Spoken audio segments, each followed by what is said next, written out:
Selamat pagi. Selamat pagi. Apa kabarnya hari ini? Alhamdulillah baik. Bapak apa kabar? Alhamdulillah baik. Alhamdulillah. Jadi Bu Latifah, hari ini kita akan mengadakan observasi di kelas Bu Latifah yang sebentar lagi akan diajarkan kepada anak-anak. Jadi, tapi sebelum itu kita mau, saya pribadi mau bertanya dulu kepada Bu Latifah. Ini pra observasi kelas. Saya mau tanya-tanya dulu, ada beberapa pertanyaan ini, boleh ya? Iya. Ada beberapa pertanyaan yang ingin saya tanyakan, dan mudah-mudahan dengan pertanyaan-pertanyaan ini saya juga bisa mendapat benang merahnya untuk kegiatan Bu Latifah pada saat di kelasnya. Untuk pembelajaran sebentar Bu Latifah, tujuan pembelajarannya apa? Jadi tujuan pembelajaran hari ini yang akan saya sampaikan ke anak-anak itu adalah peserta didik mampu menyelesaikan permasalahan yang berkaitan dengan SPLTV atau Sistem Persamaan Linear 3 variabel. Oke. Peserta didik mampu menyelesaikan permasalahan yang berkaitan dengan SPLTV. Oke, baik. Nah, untuk tujuan pembelajaran itu kan pasti ada area pengembangan yang ingin dicapai, kan? Nah, kira-kira Bu Latifah dari tujuan pembelajaran tadi, area pengembangan yang apa yang Anda dicapai untuk peserta tadi? Jadi yang pertama, ini karena mata pelajaran saya matematika. Iya. Tentu area pengembangannya itu pada bagian kognitifnya. Karena anak-anak kita hari ini agak kurang di konsep dasar. Dan SPLTV ini masuk dalam kategori aljabar dan itu yang ingin dicapai, bagaimana anak-anak menerapkan konsep dasar untuk menyelesaikan masalah matematika. Kemudian yang kedua, ketelitiannya dalam mengerjakan soal, sebab masih banyak ditemukan persoalan pada anak-anak yang kurang teliti, utamanya pada bagian bilangan positif dan bilangan negatif. Berarti memang karena dasarnya kurang, akhirnya yang ini pengembangan area pengembangan yang dicapai oleh Bu Latifah sementara adalah kognitif dan ketelitian dalam mengerjakan tugas begitu ya. Oke, baik. Nah, ini kan pasti berhubungan terus ini Bu Latifah, bahwa tujuan pembelajaran tadi, kemudian ada area pengembangannya. Nah, kita masuk di strategi. Nah, pasti dong ada strateginya Bu Latifah yang sudah disiapkan untuk mencapai area pengembangan. Nah, kira-kira Bu Latifah strategi yang dipersiapkan apa aja? Tentu saja kita selalu mengacu ke pembelajaran berdiferensiasi. Hanya pada bagian ini mungkin saya lebih menggunakan strategi pembelajaran secara klasikal dan penugasan individu. Sebab ini bukan materi baru. Sebenarnya kelas 10, sehingga nanti dari pembelajaran individu ini kita bisa memetakan mana siswa yang memang sudah mumpuni kemampuan dasarnya untuk kemudian kita lanjutkan ke bagian pengayaan, dan mana yang masih kurang untuk kemudian kita berikan remedial atau pembelajaran tambahan. Saya tertarik dengan pemetaan tadi bahwa pemetaan kebutuhan belajar anak dan kemampuan dasarnya. Nah, apakah Bu Latifah kemarin sebelum masuk pembelajaran hari ini sudah melakukan asesmen untuk anak-anak? Asesmen itu saya lakukan di pertemuan sangat awal, dan itu hanya berdasarkan pada hitungan dasar seperti perkalian, pembagian, penjumlahan, dan sebenarnya cukup tergambar juga pembagiannya. Saya rasa cukup Bu Latifah untuk tujuan pembelajaran, arah pengembangan yang dicapai dan strategi yang disiapkan. Saya rasa ini keren menurut saya. Jadi saya berdoa mudah-mudahan pembelajaran yang akan sebentar lagi dilakukan itu bisa berjalan sesuai dengan apa yang diharapkan. Amin. Terima kasih Bu Latifah ya. Sampai ketemu di observasi dan pasca observasi. Sampai jumpa.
mengenai ini Bu Latifah, di dalam kelas tentunya kan ada perasaan-perasaan seperti apa di kelas.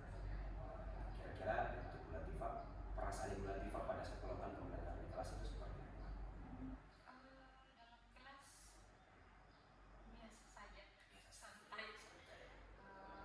Apalagi mungkin materinya yang dibawakan itu bukan istilahnya pertemuan pertama yang benar-benar butuh effort lebih untuk kasih paham ke anak.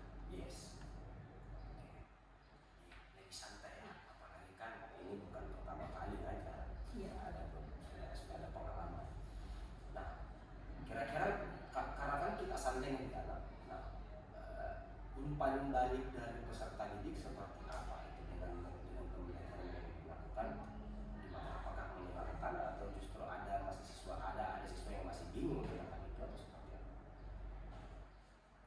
Kalau umpan balik dari siswa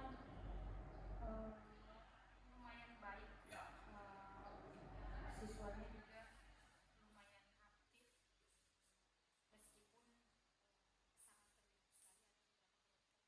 yang sangat aktif, ada juga yang sangat pasif. Sebab begitu matematika dan menyenangkan kayaknya dua kata yang susah untuk digabungkan. Jadi memang benar-benar siswa yang pertama tahu betul materi pada saat itu atau memang yang diminat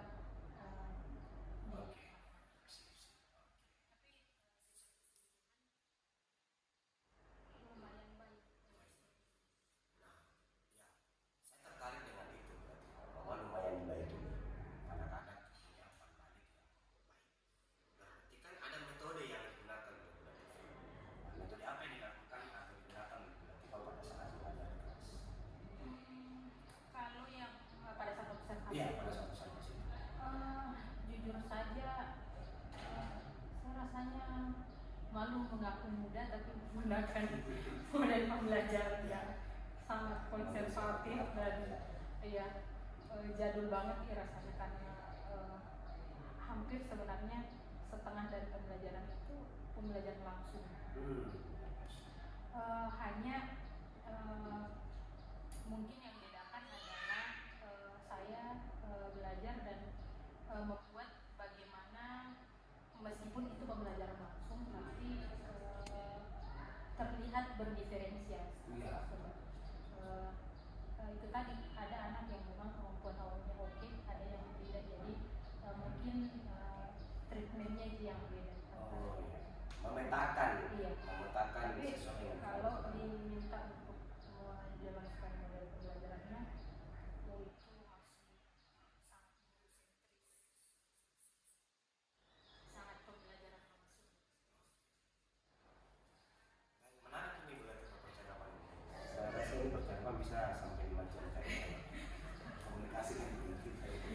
Ya, Bu Latifah kan dalam pembelajaran itu baik misalnya model metode yang digunakan pasti kan ada kelebihan dan kekurangan. Terlebih lagi misalnya di matematika kan, ya kan kalau misalnya saya di pendidikan Pancasila mungkin mudah saja, tinggal mengaitkan dengan fakta yang ada di lapangan alam seperti apa. Itu mudah saja kita mengarahkan. Nah, ini penasaran saya dengan matematika bahwa kelebihan dan kekurangan dalam metode atau pembelajaran yang digunakan apa saja? Kelebihan apa dan kekurangan apa? Kalau kelebihan mungkin di waktu. Waktu ya. Karena tidak butuh banyak waktu untuk menyampaikan materinya. Tidak seperti mungkin kalau kita menggunakan model pembelajaran lain yang sintaksnya oke dan seterusnya itu waktu. Kemudian yang kedua, konfirmasinya juga ke siswa itu langsung, jadi tidak ada respon langsung dijawab. Sebenarnya itu tidak baik mungkin untuk jangka panjang, tapi untuk materi-materi tertentu di matematika yang sepertinya harus begitu. Saya ke siswa sebab hari ini mungkin sumber informasinya anak-anak mungkin yang tidak menggunakan sumber informasi yang seperti itu untuk program belajar. Terus kekurangannya ya tadi sebenarnya bisa jadi materi itu dipahami hanya pada saat pembelajaran langsung. Setelah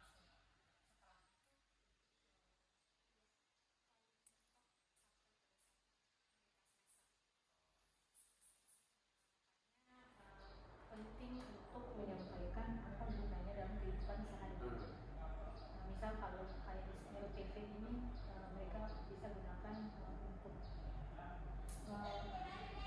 kalau mereka belanja dan seterusnya.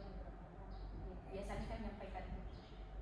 Oke, nah, jadi sebenarnya bisa dikaitkan ya antara pembelajaran dengan keadaan di luar. Karena contoh misalnya mungkin ketika ada hitung-hitungan misalnya yang seperti yang kita sebutkan tadi Pak, itu kan bisa kita bawa ke misalnya alfabeti untuk menghitung apa sih yang bisa dijadikan bahan pembelajaran di sana dan sebagainya. Bahkan ada teman saya yang di minggu kemarin struk struk yang di belanja itu yang dihitung dibawa kan sebagainya. Jadi memang bisa dikaitkan.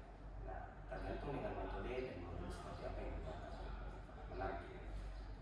Dari metode itu berarti Pak, dari pembelajaran yang observasi itu atau selama ini pembelajaran dilakukan berarti Pak, apa yang perlu ditingkatkan menurut dalam diri?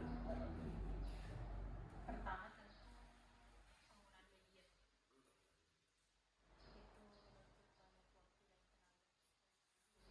dan tenaga sepertinya anak-anak juga tertariknya itu, cuman kadang ya itu tadi butuh waktu dan persiapan yang lebih banyak dibanding kalau kita menggunakan pembelajaran langsung. Kemudian pembelajaran secara kelompok, saya itu kayaknya jarang sekali menggunakan itu, meskipun nanti pada akhirnya mereka akan membuat kelompok kecilnya secara alamiah, tapi sebenarnya membagi siswa berdasarkan kemampuannya itu sepertinya sebaiknya dilakukan oleh guru di ruang berdasarkan asesmen awal atau proses di satu bulan pertemuan sebelumnya. Berarti dikondisikan, karena menarik ini yang disampaikan Mbak Tifa yang tadi mengumpulkan dan sebagainya itu akan terbentuk secara alami. Sekalipun sebenarnya idealnya guru yang membentuk itu, tapi mungkin ada beberapa kondisi dan keadaan yang harusnya memang tidak bisa dilakukan seperti itu ya secara alami saja.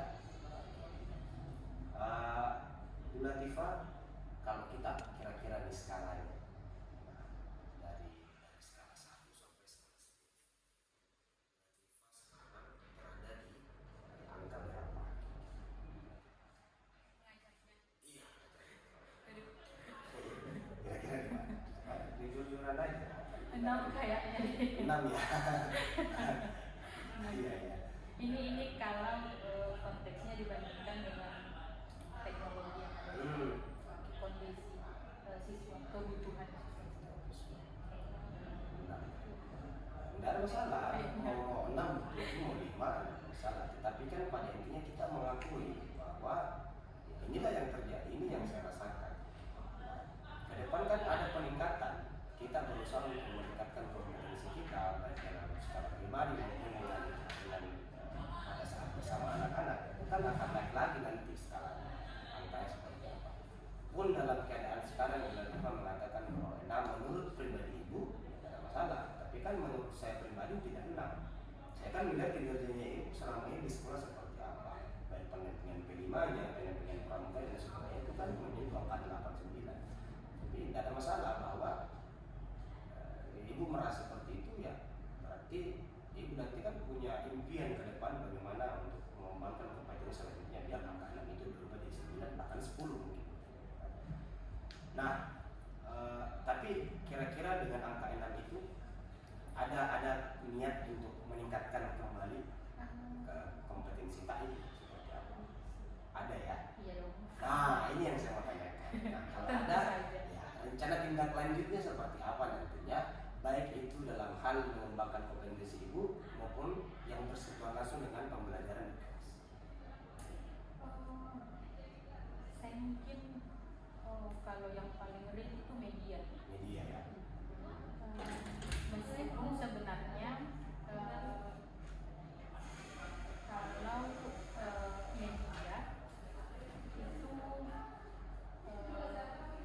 sebelumnya saya juga pernah menggunakan media dan sepertinya yang menjadi kendala itu tuntutan materi sebenarnya. Materi agak lambat begitu disampaikan dengan bukannya mungkin perfect nih, tapi dari 3 materi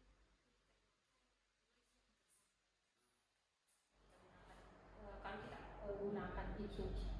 Tapi kan hari ini sistemnya kompetensi ya, jadi sampai mana ya, itu mungkin kalau ke depan menggunakan media pembelajaran yang bervariasi. Dan yang kedua teknologi. Tidak adil rasanya saya buat soal pakai AI mungkin tapi mungkin ya seperti itu. tapi sudah tidak diizinkan untuk mendapatkan jawabannya. Itu mungkin. Jadi guru dan siswa menggunakan AI atau teknologi yang ada untuk sama-sama jadi lebih baik. Saya sepakat bahwa memang ada kemudahan bagi guru untuk membuat soal, bahkan membuat RPP dan sebagainya.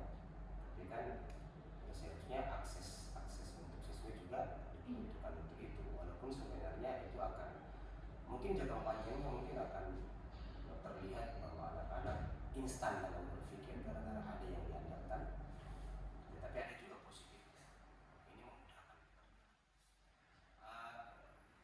Terakhir, pertanyaan terakhir. Dengan keadaan sekolah yang secara pandangan ibu, menurut ibu, ini mungkin di luar dari konteks observasi kemarin, tetapi ini secara umum di sekolah. Ini penasaran saya dan juga berarti.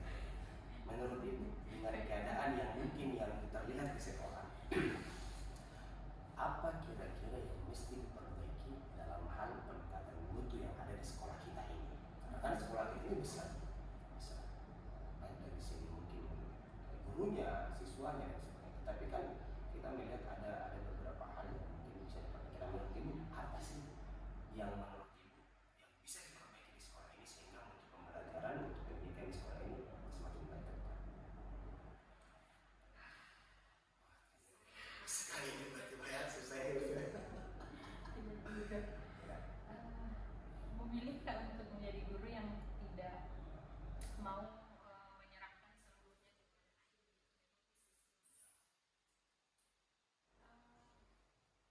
Bagian paling penting kayaknya memang di guru. Jadi kalau misalnya setiap guru punya keresahan yang sama, tidak mesti sama, tapi resah dengan apa yang terjadi hari ini, dan masing-masing melakukan perbaikan, bagaimanapun sistemnya kayaknya sekolah kita kan oke. Karena tidak ada anak yang datang terlambat itu ya karena gurunya kayaknya lebih dulu datang terlambat. Anak yang tidak menggunakan lambang misalnya, yang mungkin karena gurunya juga baju kakinya nggak ada lambangnya. Jadi itu kalau saya masih lebih ke peningkatan kompetensi guru dulu. Kalau setiap guru oke, kayaknya siswa juga oke. Makasih banyak. Sebenarnya pemikiran Bu Latifah ini guru penggerak banget. Iya, karena tadi pemikiran ibu yang misalnya ada anak-anak terlambat atau melanggar aturan, Bu Latifah mendahulukan pikirannya hal-hal yang positif ketimbang menyalahkan. Itu guru penggerak banget itu, bahwa dalam ilmu guru penggerak saya juga temukan hal itu. Berpikir itu berbasis aset, berbasis kekuatan, kelebihan, bukan berbasis keburukan yang mungkin bukan berbasis kekurangan dan sebagainya. Dan saya pikir Bu Latifah ini ya salah satu guru paling keren menurut saya di sekolah saya. Baik Ibu Latifah, saya rasa cukup untuk hari ini tentang percakapan observasi ini. Saya berharap Ibu Latifah ke depan bisa menjadi role model juga bagi kami sebagai guru-guru dan siswa. Saya berdoa mudah-mudahan kita semua dikuatkan oleh Tuhan, karena saya selalu yakin bahwa Tuhan menakdirkan kita menjadi guru berarti ada Tuhan melihat bahwa kita mampu untuk menjalani persoalan ada yang riak, masalah dan sebagainya. Ya, itu Latifah sekali lagi atas waktunya.